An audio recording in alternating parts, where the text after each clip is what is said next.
Hai teman-teman, kembali berjumpa dengan saya Jefferly. Di video kali ini kita mau bahas tentang tutorial gitu menjadi seorang influencer. Ini bisa jadi referensi untuk teman-teman yang misalnya ingin mulai mengembangkan personal branding di internet, kemudian ingin membangun basis pengikut atau followers yang banyak. Nah, langsung saja kita akan bahas lengkapnya tentang tips-tips yang bisa teman-teman andalkan. Plus kita juga akan bahas gimana cara monetisasi kegiatan kita di sosial media. Sebelum lanjut, jangan lupa untuk subscribe ya. Apa itu influencer? Kalau misalkan kita lihat dari definisi yang banyak tersedia, itu influencer itu adalah seseorang yang punya kemampuan untuk mempengaruhi aktivitas ataupun keputusan dari para pengikutnya dan berbagai hal lainnya. Intinya bisa menginfluence atau mempengaruhi audiensnya mereka. Nah, sekarang influencer itu bisa mengandalkan banyak media, terutama media sosial ya, seperti misalkan YouTube, atau juga bisa menggunakan website milik mereka sendiri, akun TikTok, akun Facebook, atau berbagai akun media sosial lainnya. Jadi ada banyak channel yang sebenarnya bisa kita gunakan kalau misalkan ingin mengembangkan diri kita menjadi seorang influencer atau seorang yang bisa mempengaruhi pihak lain. Nah, lantas bagaimana cara atau step by step-nya? Langsung saja kita bahas lengkapnya. Langkah pertama yang perlu dilakukan adalah menentukan dulu bidang yang akan kita pilih. Jadi untuk menjadi seorang influencer, kita bisa fokus dulu di satu bidang atau satu tema. Contoh, misalkan saya punya channel YouTube ini dengan tema seputar digital marketing. Nah, Anda bisa lakukan hal yang sama untuk memilih satu bidang yang akan Anda fokus di sana.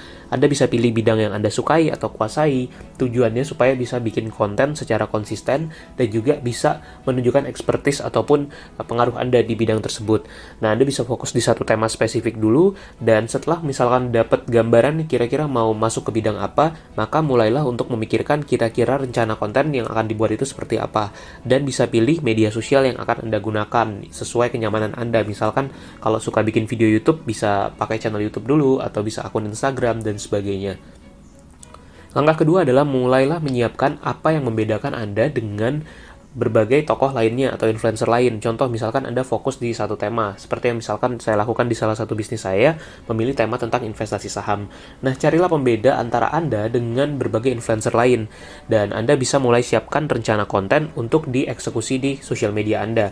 Ide kontennya ini bisa bermacam-macam, misalnya konten review, konten tips dan trik, atau konten sharing misalnya, atau Q&A dan wawancara, bikin konten tutorial, main game, atau berbagai aktivitas lainnya yang masih berkaitan dengan tema dari channel ataupun media sosial Anda. Jadi bisa kembangkan berbagai ide konten yang nantinya bisa Anda eksekusi untuk di akun media sosial Anda.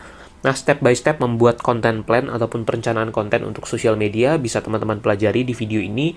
Link videonya saya share di deskripsi video ini ya. Nah, langkah ketiga yang bisa dilakukan adalah buatlah konten dan upload secara rutin. Jadi misalkan kita udah memutuskan mau bikin channel YouTube atau mau bikin akun Instagram misalnya, maka buatlah konten-konten sesuai rencana kita tadi dan upload secara rutin. Milikilah jadwal upload atau jadwal publikasi yang rutin dan konsisten dari waktu ke waktu. Dan Anda bisa buat konten yang disesuaikan dengan gaya atau branding Anda. Jadi setiap orang kan punya ciri khasnya masing-masing. Nah, Anda bisa fokus di ciri khas tersebut. Dan milikilah jadwal update yang konsisten. Misalkan kalau di YouTube bisa seminggu sekali, atau mungkin seminggu 2 kali kalau memungkinkan. Atau di Instagram misalnya Anda jadwalkan kapan Anda akan posting. Contoh, Instagram Story misalnya bisa setiap hari, atau misalkan untuk konten-konten feed bisa 2-3 kali dalam seminggu. Dan fokuslah menghadirkan konten yang bernilai. Nah, kalau misalkan sudah rutin upload konten, maka fokus juga untuk meningkatkan jumlah pengikut, karena nilai atau value-nya seorang influencer juga akan dilihat dari seberapa banyak followersnya mereka. Tentang tips dan cara untuk meningkatkan followers di media sosial bisa teman-teman tonton di video ini. Saya sudah share pengalaman saya untuk meningkatkan followers di akun-akun media sosial saya.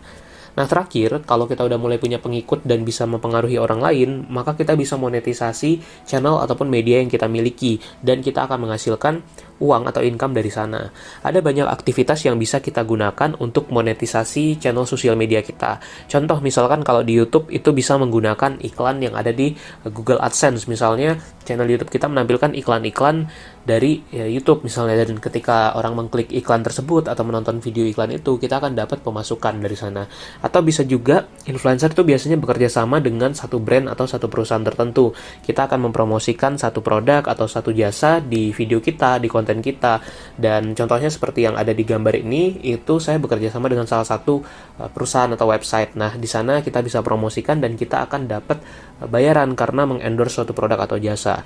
Nah, tipsnya adalah yang penting siapkan rate card, yaitu info harga dari jasa endorse kita. kita bisa siapkan juga rate card-nya dan juga mekanisme atau flow kerjasamanya seperti apa. Nah, kalau misalkan dua hal itu sudah ada, kita bisa mulai kontak atau cari-cari brand yang kira-kira potensial untuk kita ajak kerjasama.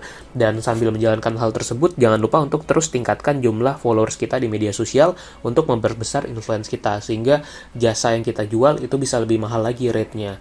Nah, itulah gambaran gimana step by step atau cara secara umum untuk menjadi seorang influencer. Dan selamat mencoba, semoga bermanfaat, dan kalau kamu butuh ide-ide lain untuk menghasilkan income dari digital marketing, bisa tonton video ini, linknya ada di deskripsi juga ya. Semoga bermanfaat dan jangan lupa untuk subscribe.